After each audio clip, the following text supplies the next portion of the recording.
स्वागत है आप सभी का आज की इस वीडियो में। आज हम लोग सीखेंगे मतदाता रजिस्टर प्रारूप 17 को किस प्रकार से भरा जाएगा। इसके मुख्य पृष्ठ पर लिखा है विधानसभा निर्वाचन क्षेत्र का नाम और संख्या, लोकसभा निर्वाचन क्षेत्र का नाम और संख्या, उसे हम लोग भर लेंगे। मतदान केंद्र का संख्या और नाम आप इसे भर सकते हैं। निर्वाचक नामावली के भाग संख्या, इसको अंकित करने के बाद हम लोग आते हैं इसके मुख्य पृष्ठ पर। क्रम संख्यांक, निर्वाचक नामावली व निर्वाचक का क्रम संख्यांक, अपनी पहचान के लिए प्रस्तुत किए जाने वाले दस्तावेज, निर्वाचक के हस्ताक्षर या अंगूठे का निशान और अंत में टिप्पणियां लिखनी होती है आवश्यकता पड़ने पर। सबसे पहले पीठासीन पदाधिकारी और प्रथम मतदान अधिकारी कंट्रोल यूनिट के टोटल बटन को दबाकर कुल मतों की जांच करेंगे कि यह शून्य है या नहीं और संबंधित घोषणा यहाँ लिखेंगे। Total in the control unit is checked and found to be 0। Control unit में टोटल की जांच की गई और शून्य पाया गया। ये घोषणा लिखने के बाद पीठासीन पदाधिकारी और P1 यहाँ हस्ताक्षर करेंगे। उसके बाद हम चलेंगे रजिस्टर में एंट्री करने के लिए। तो सबसे पहले यहाँ सीरियल नंबर 1 2 3 4 ये क्रम संख्या में बढ़ते जाएगा। ये 78 जो लिखा हुआ है ये मतदाता सूची में मतदाता का क्रम संख्यांक है। पहचान के लिए उन्होंने दस्तावेज के रूप में क्या प्रस्तुत किया है? वोटर कार्ड प्रस्तुत किया है। उसके लिए हम लोग ईपी लिखेंगे। उसके बाद उन्होंने अपना हस्ताक्षर यहाँ किया है। बस इतनी ही एंट्री करवानी है एक सामान्य मतदाता के लिए।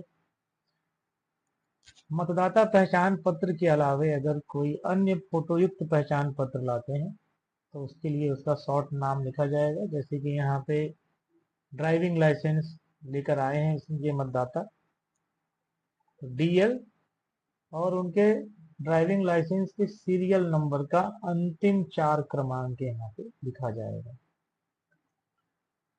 इसी प्रकार अगर वो आधार नंबर लेकर आते हैं तो उसके लिए यूआईडी लिखा जाएगा और साथ ही साथ आधार के जो अंतिम 4 क्रमांक है उस 4 क्रमांक को यहाँ नोट कर लिया जाएगा। इनका हस्ताक्षर ले लिया जाएगा। फिर हम लोग आगे की प्रक्रिया करेंगे। अब इसमें कुछ स्पेशल केसेस को देख लेते हैं। जैसे कोई मतदाता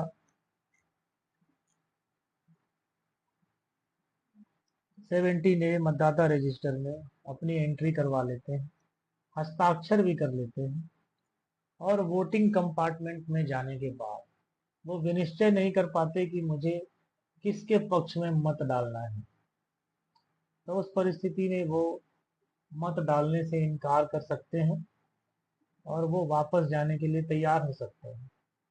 हालांकि P3 उन्हें रोकते हैं कि अभी आपने मत नहीं दिया है, आप अपना बटन दबाइए और उसके बाद जाइए। फिर भी अगर वो इनकार करते हैं कि मैं अब मत नहीं देना चाहता हूं तो उनके टिप्पणी वाले कॉलम में रिफ्यूज टू वोट अंकित किया जाएगा और उनसे हस्ताक्षर करने के लिए कहा जाएगा। उनका हस्ताक्षर लिया जाएगा यहाँ। अगर वो हस्ताक्षर कर देते हैं तो सही है, नहीं करते हैं तो फिर पीठासीन पदाधिकारी को यहाँ हस्ताक्षर कर देना है उनकी टिप्पणी के सामने में और अगले मतदाता को रजिस्टर में एंट्री कराते हुए उनसे वोटिंग करवा लेंगे। कोई मतदाता ऐसे भी हो सकते हैं जिन्होंने फिर से अपनी एंट्री करा ली है और एंट्री कराने के बाद वो मतदान की गोपनीयता को भंग करना चाहते हैं।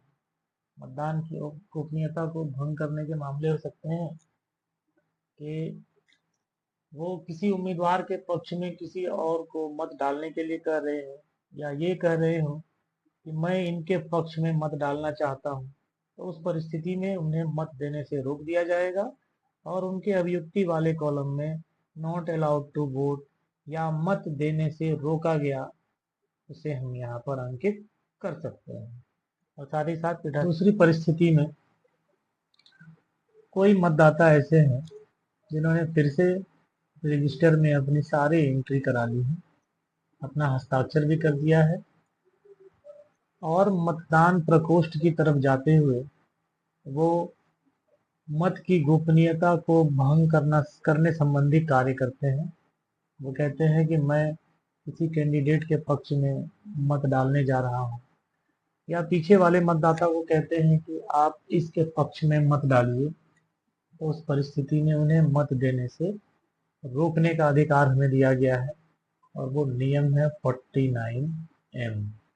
तो 49M के तहत हम उसे मत डालने से रोक सकते हैं। मत देने से रोका गया या नॉट अलाउड टू वोट, ऐसी टिप्पणी उस कॉलम में लिखी जाती है, उनका हस्ताक्षर प्राप्त करेंगे। नहीं करने की स्थिति में पीठासीन पदाधिकारी अपना हस्ताक्षर कर देंगे। तो ये एक विशेष परिस्थिति है दोनों। इसके अलावे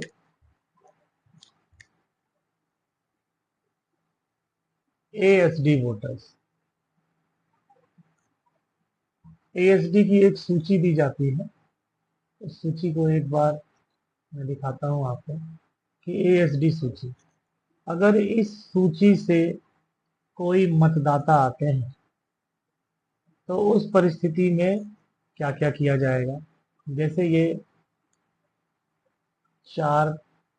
क्रमांक 4 में अंकित मतदाता सुनील बास्की, ये मत डालने के लिए मतदान केंद्र पर जब आएंगे तो उनके लिए रजिस्टर में क्या क्या और करना होगा। 149 वो वोटर कार्ड लेकर आए हैं तो AP अंकित किया जाएगा, उनका हस्ताक्षर लिया जाएगा, साथ ही साथ अंगूठे का निशान भी लिया जाएगा। टिप्पणी वाले कॉलम में ASD वोटर लिखा जाएगा। लेकिन इसके पूर्व उनसे एक घोषणा लेनी होगी हमें, और वो घोषणा पत्र का प्रारूप अनुलग्नक 14 में है कि मैं सत्य निष्ठा पूर्वक घोषणा एवं पुष्टि करता हूं कि मैं वह व्यक्ति हूं जिसका नाम 2024 की जनवरी माह के प्रथम और हकारी तिथि को विधानसभा क्षेत्र के लिए तैयार पुनरीक्षित की गई मतदाता सूची के भाग संख्या 102 के क्रमांक 149 में दर्ज है। मुझे ज्ञात है कि निर्वाचन के दौरान प्रतिरूपण IPC की धारा 171D के तहत निर्वाचन अपराध है। उनका हस्ताक्षर है और इस मतदाता का नाम है, और इसके नीचे पीठासीन पदाधिकारी हस्ताक्षर करते हैं, मतदान केंद्र का नाम और क्रमांक अंकित करते हैं और यहाँ दिनांक भी लिख देते हैं। तो ये घोषणा पत्र उनसे भरवाया जाएगा और उसके बाद ये प्रविष्टि की जाएगी। साथ ही साथ अगर वहाँ वीडियोग्राफर मौजूद है तो उनकी वीडियोग्राफी भी करवाई जानी आवश्यक है। इसके बाद की विशेष परिस्थिति हम लोग देखते हैं EDC। तो ये EDC के लिए प्रारूप 12A में आवेदन देना होता है। 12A में जब हम आवेदन देते हैं, 12A निर्वाचन कर्तव्य प्रमाण पत्र के लिए आवेदन है, और ये आवेदन देने के बाद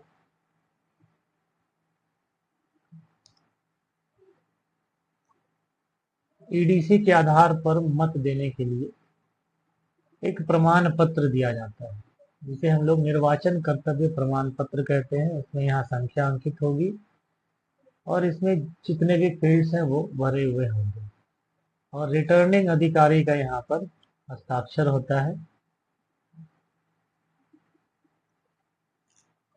अगर EDC वाले कोई मतदाता आते हैं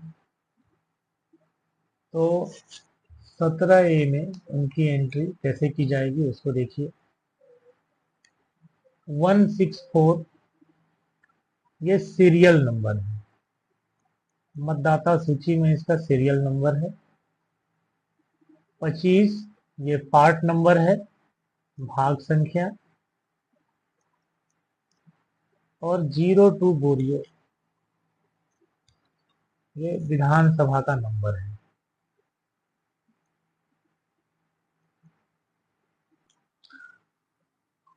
फिर हस्ताक्षर लेना है और अभियुक्ति वाले कॉलम में ईडीसी अंकित कर देना है। इस तरह से हम एंट्री रजिस्टर में करते जाएंगे और फिर जब मतदान समाप्ति की ओर जब हम पहुंच जाएंगे और वोटिंग की प्रक्रिया समाप्त हो जाएगी शाम के 5 बजे, तो फिर यहाँ एक रेखा खींचनी है हमें, सीधी रेखा,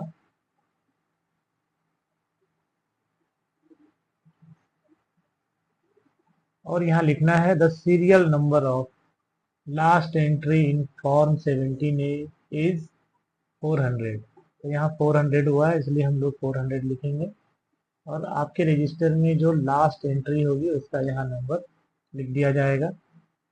पीठासीन पदाधिकारी का हस्ताक्षर, P2 का हस्ताक्षर होगा यहाँ पर, और पोलिंग एजेंट्स उस मतदान केंद्र में उस समय जो उपस्थित होंगे उनका नाम लिखा जाएगा और उनका यहाँ हस्ताक्षर प्राप्त किया जाएगा। उनका नाम और उनका हस्ताक्षर यहाँ प्राप्त कर लिया जाएगा।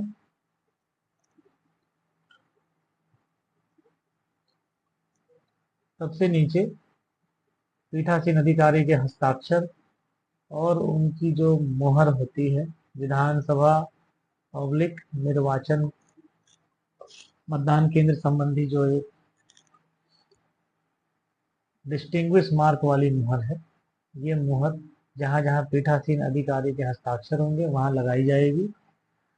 ये P2 का हस्ताक्षर इसके बाईं तरफ होगा। प्रत्येक पृष्ठ में ये एंट्री की जानी है। पीठासीन पदाधिकारी के हस्ताक्षर होंगे, उनकी मुहर लगेगी मतदान केंद्र संख्या वाली, और यहाँ P2 के हस्ताक्षर किए जाएंगे।